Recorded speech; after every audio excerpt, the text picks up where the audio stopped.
नमस्कार दोस्तों, कैसे हैं आप सब। मेरा नाम है शिवांश और हर बार की तरह स्मार्ट वर्ड क्लेवर में आपका स्वागत है। सो फ्रेंड्स, आज के इस वीडियो में हम अपना design and analysis of algorithm के कॉन्सेप्ट को थोड़ा सा आगे बढ़ाएंगे और आज के इस वीडियो में हम बात करेंगे कंपैरिजन ऑफ फंक्शंस के बारे में। मतलब हम आज के इस वीडियो में कुछ फंक्शंस देखेंगे और उनका कंपैरिजन करेंगे ताकि हमें आने वाली वीडियो में पता चल सके कि कौन सा एल्गोरिथम बेस्ट है, कौन सा एल्गोरिथम ज़्यादा एफिशिएंट है, क्योंकि हमें ये चीज़ पता लगाने के लिए कंपैरिजन तो करना ही पड़ेगा ना। सो इस वीडियो में हम ये टॉपिक डिटेल में जानते हैं। सो दोस्तों, बातें तो बहुत सारी होगी है, अब बिना किसी तरीके बड़ी जल्दी बड़े आराम से बड़े प्यार से हम ये कॉन्सेप्ट सीखना स्टार्ट करते हैं एक छोटे से इंट्रो के बाद। So let's get started.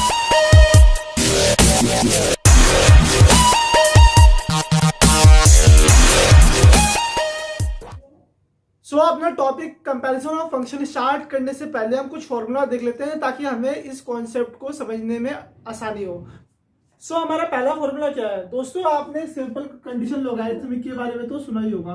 अगर a raise to the power b equal to n है, मैं इसे लॉग में कैसे रिप्रेजेंट करूंगा, कुछ आइडिया है आपको। इसे मैं रिप्रेजेंट करूंगा b equal to log base a n। अब इसका उदाहरण लेते हैं। जैसे मेरा वैल्यू आ रही है n raise to the power k equal to b। अब मैं इसे कैसे रिप्रेजेंट करूंगा, सेम फॉर्मूला देखो दोस्तों, k equal to log base N B. अगर मेरी value 2 raise to the power 5 है, 2 रेज़ टू द पावर 5 कितना होता है, 2 4 8 16 32 होता है ना, ये कंडीशन आई मेरी। कैसे रिप्रेजेंट करूंगा इसे मैं लिख सकता हूं b। देखो b क्या है, 5 equal to log base two 32। अगर मेरी कंडीशन है यहाँ पे 3 raise to the power 100 equal to k, तो मैं इसे कैसे रिप्रेजेंट करूंगा, 100 इक्वल टू लॉग बेस 3 के। आया आपको कॉन्सेप्ट समझ में? ये चीज आप अपने नोटबुक में नोट डाउन कर लो, ये इंपॉर्टेंट पॉइंट है। अब दोस्तों हम कुछ लॉगरिथमिक की प्रॉपर्टी देखते हैं या कुछ फॉर्मूले डिस्कस करते हैं। पहला फॉर्मूला आता है हमारा log x raise to the power y। ये किसके इक्वल होगा, ये होगा y लॉग x के इक्वल। इसका मीनिंग क्या है, हम एक एग्जांपल के तौर पे समझते हैं। मान लो दोस्तों log 2 raise to the power 5 है, तो मैं इसे कैसे लिख सकता हूँ, 5 लॉग 2 लिख सकता हूँ मैं इसे। आया आपको समझ में? अब अगला फॉर्मूला देखते हैं हम। अगला फॉर्मूला है हमारा लॉग, अगर एक्स वाई है मतलब x मल्टीप्लाई बाय y है, तो मैं इसे कैसे लिख सकता हूँ, log x plus log y। अगर हमारी कंडीशन ऐसे आ गई log x divided by y, मैं इसे कैसे लिख सकता हूँ, log x minus log y। अब एक कंडीशन और लेते हैं। मान लो लॉग k n है, k पावर है लॉग की, तो मैं इसे कैसे लिख सकता हूँ, log n raise to the power k। ये हमारे 4 फॉर्मूले हो गए। कुछ और फॉर्मूले देखते हैं दोस्तों। जैसे अगर सिंपल है लॉग ऑफ लॉग n लिखा हुआ, मैं इसे कैसे रिप्रेजेंट कर सकता हूँ, लॉग ऑफ लॉग n। ये चीज तो बड़ी सिंपल है। अब एक फॉर्मूला और देखो दोस्तों, a raise to the power log base b x, ये किसके इक्वल होगा, it will be equal to x raise to the power log base b a। आइए आपको कंडीशन समझ में, ये बेस है। अगर मैं इसे प्रॉपर्ली लिखूंगा देखो x raise to the power log base b और ये हो जाएगा यहाँ पे a। ये फॉर्मूला आया आपको समझ में? अब एक अंतिम फॉर्मूला देख लेते हैं ताकि आपको सारे क्वेश्चन करने में आसानी हो। इसे कहते हैं लॉग बेस चेंजिंग फॉर्मूला। जैसे लॉग बेस b x है, तो मैं इसे कैसे लिख सकता हूँ, log base a divided by log b base a। ये आ गया हमारा फॉर्मूला। ये सारे फॉर्मूले आप अपने नोटबुक में नोट डाउन कर लो और हम अपना ये टॉपिक स्टार्ट करते हैं, कंपैरिजंस ऑफ फंक्शन। हम डिफरेंट एग्जांपल देखेंगे ताकि हम अपने फंक्शन को कंपेयर कर सकेंगे।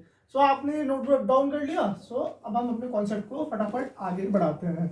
हमारा पहली कंडीशन आती है दोस्तों, पहली कंडीशन है अगर मेरी सिंपल वैल्यू दे रखी, जैसे मेरी वैल्यू है एक n स्क्वायर है और एक n क्यूब है। अब हम इसे कैसे कंपेयर करेंगे, हमारी पहली कंडीशन आती है, जैसे अगर हमें दे रखा है एक वैल्यू n स्क्वायर दे रखी है और एक दे रखी है n क्यूब। अब हम इसे कैसे कंपेयर करेंगे, अब आप देख के बता सकते हो कि मुझे n क्यूब की वैल्यू हमेशा n स्क्वायर से ज्यादा होगी। पहले ही तरीका आता है, we can sample some values, sample some values. अब इसका मतलब क्या है, जैसे n स्क्वायर है, यहाँ पे मैंने 2 रखा, 2 का स्क्वायर क्या होगा, जैसे n की वैल्यू 2 रख दी, 2 का स्क्वायर होगा 4 और 2 का क्यूब होगा 8। अब 3 रखो, 3 का स्क्वायर 9, 3 का क्यूब 27, 4 रख देते हैं, 4 का स्क्वायर 16, 4 का क्यूब 64, 5 का स्क्वायर रखो फिर 25, 5 का क्यूब 125। अब आप इवेंचुअली ये देख रहे हो कि जो n क्यूब की वैल्यू है वो हमेशा n स्क्वायर की वैल्यू से ग्रेटर है। सो ये क्या है, we can sample some value and we can determine this particular thing, but ये ज़्यादा अप्रोप्रिएट मेथड नहीं है क्योंकि ये हर बार आपको आसानी से रिजल्ट नहीं देगा। सो हम अपना अगला मेथड देखते हैं। अगला मेथड क्या है, apply log on both side, apply log on both side. अब मुझे क्या करना है, लॉग अप्लाई करना है, करो लॉग अप्लाई। मैंने क्या किया, log n square log n cube. अब लॉग की प्रॉपर्टी होती है जो मैंने बताया था, log x raise to the power y, log x raise to the power y, वो क्या होगा y लॉग x, और ये क्या हो जाएगा y लॉग x। अब आप देख के बता सकते हो 3 log n किससे बड़ा होता है, 2 log n से, so n cube will be greater than n square. So ये आ गया हमारा पहला क्वेश्चन। अब हम कुछ इंटरेस्टिंग क्वेश्चन देखते हैं ताकि आपको अच्छे से समझ में आए। ये तो आसान क्वेश्चन था क्योंकि पहला क्वेश्चन था। अब हमारा एक क्वेश्चन है, एफ ऑफ एन एक फंक्शन है जिसकी वैल्यू है n square log n, G of n एक और function n log n whole raise to the power 10। अगर मैं आपको कहूं कि कौन सा फंक्शन बड़ा है तो आप अभी तो तुक्का ही मारोगे कि ये बड़ा है या ये बड़ा है। अभी हमें अच्छा आसानी से समझ में नहीं आ रहा, यहाँ पे n स्क्वायर है, यहाँ पे लॉग n है, यहाँ पे सिंगल n है, यहाँ पे लॉग n की पावर 10 है। सो कैसे हम डिटरमाइन करेंगे, बहुत आसान तरीका है दोस्तों, स्टेप बाय स्टेप सॉल्व करते रहो आप मेरे साथ। Apply log on both side, apply log on both side. तभी मैंने आपको लॉगरिथम के फॉर्मूले पहले लिखवा दी थे ताकि आपको अच्छे से कॉन्सेप्ट समझ में आ जाए। सो मेरा फंक्शन क्या है, एफ ऑफ एन है। चलो मैं ऐसे लग देता हूँ, log of F of N, ये मैंने लिख दिया, और ये हो गया log of G of N. आ गया। अब एफ ऑफ एन क्या है, पुट कर दो value, log of N square log N, आ गया ये चीज। और ये क्या है, log of N log N raise to the power 10। ये आ गई आपको कंडीशन समझ में। अब देखो लॉग की एक प्रॉपर्टी मैंने आपको बताई थी, लॉग ए इंटू बी, लॉग ए इंटू बी लिखा था ना, लॉग एक्स इंटू वाई, वो क्या होता है log X plus log Y. तो मैं इसे कैसे स्प्लिट कर सकता हूँ, मैं इसे स्प्लिट कर सकता हूँ log N square plus log of log N. आगे आपको समझ में। अब इसे भी स्प्लिट करते हैं, इसे भी स्प्लिट करो, log N plus log of log N raise to the power 10। अब दोस्तों कंडीशन है log x raise to the power y, ये क्या होगा y log x के इक्वल होगा, plus log of log n। ये चीज आ गई आपको समझ में। अब यहाँ पे क्या कंडीशन आएगी, log n। अब इसे यहाँ पे कंडीशन अप्लाई करो, 10 log ऑफ log n। सो अब हम कंपेयर कर सकते हैं, यहाँ पे क्या है 2 log n है, यहाँ पे क्या है log n है, यहाँ पे क्या है 10 log ऑफ log n है, लेकिन यहाँ पे log ऑफ log n है। सो यहाँ पे डोमिनेटिंग टर्म कौन सी है, डोमिनेटिंग टर्म है यहाँ पे log n, log n है ना भाई डोमिनेटिंग टर्म। मैंने आपको एक वीडियो में पढ़ाया था ग्रोथ ऑफ फंक्शन के बारे में, ग्रोथ ऑफ फंक्शन के बारे में मैंने आपको क्या बताया था, log of log n is always less than log n। सो यहाँ पे डोमिनेटिंग टर्म कौन सी है, 2 log n डोमिनेटिंग टर्म है ना log n से। मतलब आप इसे ऐसे समझ सकते हो, this is 100 rupees and some paisa, this is 90 rupees and some paisa, और यू कैन से 50 रुपीज क्योंकि डबल हो रहा है ना, 50 रुपीज एंड सम पैसा। ये पैसा जितना भी हो मुझे फर्क नहीं पड़ता, अगर यहाँ पे रुपीज डबल हो रहे हैं तो ये डोमिनेटिंग टर्म है। सो मैं क्या कह सकता हूँ, F of N is greater than G of N. अब आपको समझ में आया, इनिशियली तो ये बड़ी वैल्यू लग रही थी लेकिन ये हमें है हमारा एग्जैक्ट आंसर। सो दोस्तों एक काम करते हैं, कुछ और क्वेश्चंस ट्राई करते हैं इसी मेथड से ताकि आपको अच्छे से कॉन्सेप्ट समझ में आ जाए। सो अब मैं अपने फंक्शन की वैल्यू को थोड़ा सा चेंज करता हूँ, यहाँ पे क्वेश्चन नंबर 2 के बदले क्वेश्चन नंबर 3 लिख देते हैं। सो ये आगे मेरे दो फंक्शन, मेरा फर्स्ट फंक्शन क्या है, F of N equal to 3n raise to the power root n, यहाँ पे जी एन क्या है 2 raise to the power root n log n। अब दोस्तों हम इस क्वेश्चन को डायरेक्टली भी सॉल्व कर सकते हैं, हमें लॉग अप्लाई करने की नीड नहीं है। अब डायरेक्टली कैसे सॉल्व करेंगे, ये है 3n रूट n, मैं सिंपल लिख रहा हूँ आप देखते जाओ। यहाँ पे क्या है 2 raise to the power root n log n। अगर मैं इसे ऐसे भी तो लिख सकता हूँ log n raise to the power 2, क्यों नहीं लिख सकता। जैसे मेरी कंडीशन होती है log x raise to the power y, अगर मुझे दे रखा log y log x तो मैं इसे ऐसे भी तो लिख सकता हूँ, क्यों नहीं लिख सकता। इसकी अपोजिट बात ही तो है ये, क्यों नहीं लिख सकते, हम इसे लिख सकते हैं। सो ये कंडीशन आपको समझ में आई। अब हमें सिंपल एक लॉग की प्रॉपर्टी अप्लाई करनी है। क्या प्रॉपर्टी है, इसे मैं लिख सकता हूँ, जैसे ये n raise to the power 2 है ना, तो मैं इसे n raise to the power 2 log 2 ये लिख सकता हूँ। सो अब आप सिंपली वैल्यू को कंपेयर करो। ये लॉग की प्रॉपर्टी है जो मैंने अभी आपको बताई। लॉग बेस टू कितना होगा, 1 के इक्वल हो जाएगा। सो ये क्या है, 3n√n आया और ये आ गया मेरा n√2, क्योंकि ये 1 के इक्वल हो गया। अब आप सिंपल कंपैरिजन करो, n√2 और n√n, यहाँ पे क्या है 3 है। सो फ्रेंड्स यहाँ पे जो वैल्यू हमें क्वेश्चन में दे रखी है वो √2 नहीं है, √n है। ये √n दे रखी ना हमें, सो ये √n वैल्यू है। अब हमने यहाँ पे √n कर दिया।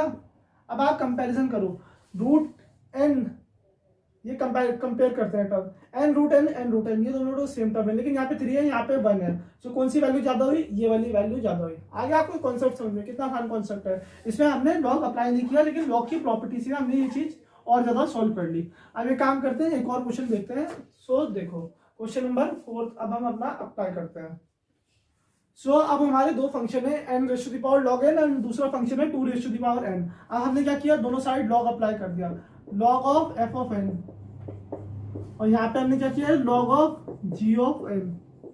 आ रहा है आपको समझ में। अब f ऑफ n की क्या वैल्यू है, log, वैल्यू पुट करो n⁻log n, मैंने वैल्यू पुट कर दी।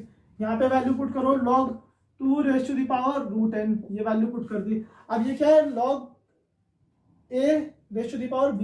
सो इसे कैसे लिख सकता हूँ, log n log n। आया आपको कॉन्सेप्ट समझ में। और इसे कैसे लिख सकता हूँ मैं, √n log 2। अब दोस्तों ये जो लॉगरिथमिक वैल्यू है बेस 2 में की वैल्यू है। सो इसे मैं थोड़ा ऊपर लिख देता हूँ, यहाँ पे मैंने लिख दिया √n log 2 and 2। सो अब हम एक और स्टेप अप्लाई करते हैं। सो ये चीज क्या है, log n log n, इसे मैं क्या लिख सकता हूँ, log स्क्वायर n। क्यों नहीं लिख सकता, दो बार है ना, तो log स्क्वायर n लिख दिया। और यहाँ पे क्या है, √n log 2। सो ये हो जाएगा √n। अब हमारा आंसर तो आया नहीं, अब हम कैसे कंपेयर करेंगे। सो हम क्या करेंगे, अगेन टेक लॉग, हमने क्या किया, दोबारा से लॉग ले लिया।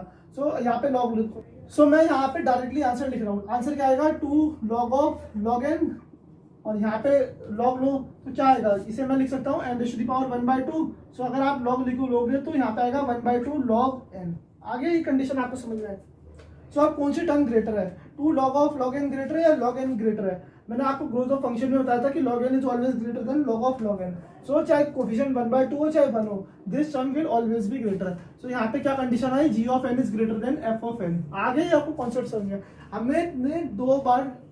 हमने दो बार लॉग अप्लाई किया इस पर्टिकुलर कंडीशन में। अगर आपको उससे भी ज्यादा बार अप्लाई करना पड़ेगा तो कोई इशू नहीं है, आप कर सकते हो। अब हम अपना अगला क्वेश्चन देखते हैं।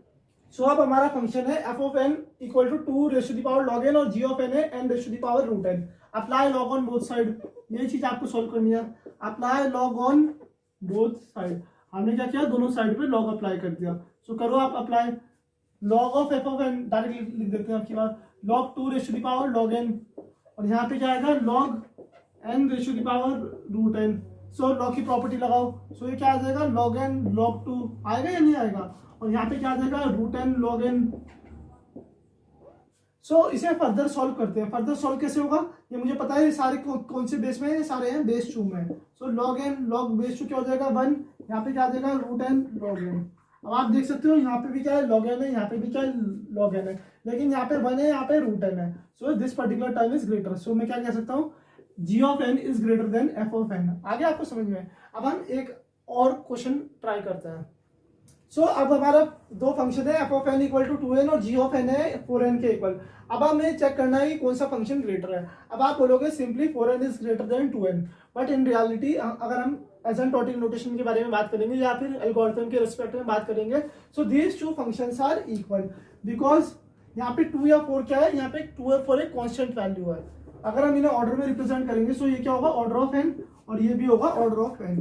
सो ये दोनों फंक्शन इक्वल है। सो अगर मैं कंडीशन को थोड़ी सी यहाँ पे चेंज करता हूँ, क्या कंडीशन है मेरी, देखो दोस्तों, जैसे अगर मैंने यहाँ पे फंक्शन के बदले रख दिया 2⁻n और यहाँ पे रख दिया 2⁻2n।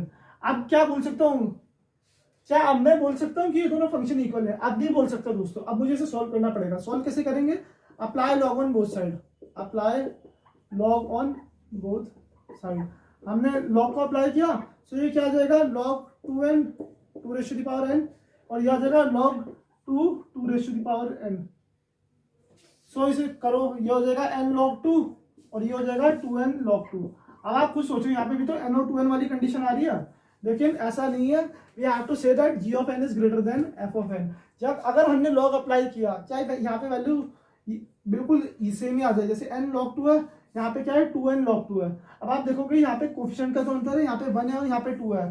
सो आप कह सकते हो ये भी तो कांस्टेंट है, लेकिन हमने लॉग लगाने के बाद, अप्लाई करने के बाद ये चीज हासिल करी है, ये चीज ऑब्टेन्ड हुई है हमें। सो हम इस समय ये वाला कॉन्सेप्ट भी लगाएंगे, वो सिर्फ जब हमारी कांस्टेंट वैल्यू दे रखी होगी तभी वो कॉन्सेप्ट एप्लीकेबल होगा। सो इस पर्टिकुलर केस में जी ऑफ एन की वैल्यू बड़ी है एफ ऑफ एन से। सो आया आपको कॉन्सेप्ट समझ आया? अब आप कुछ और क्वेश्चंस भी प्रैक्टिस कर सकते हो, इस पर्टिकुलर टॉपिक है। सो दोस्तों, आशा करता हूँ आपको मेरी ये वीडियो पसंद आई होगी। अगर आपको वीडियो का कंटेंट पसंद आया तो प्लीज़ वीडियो को लाइक करो, चैनल को सब्सक्राइब करो and press that bell icon. मैं जल्दी हाजिर होऊंगा आपके लिए एक और कमाल बेहतरीन वीडियो के साथ। सो दोस्तों, हमने अपने design and analysis of algorithm की वीडियो में अब तक पढ़ लिया है एसिम्प्टोटिक नोटेशन के बारे में, और हमने कंपैरिजन ऑफ फंक्शन भी देख लिया है डिटेल में। सो आने वाली वीडियो में हम बात करेंगे कि एक एल्गोरिथम को कैसे लिखेंगे और उसका कैसे एनालिसिस करेंगे।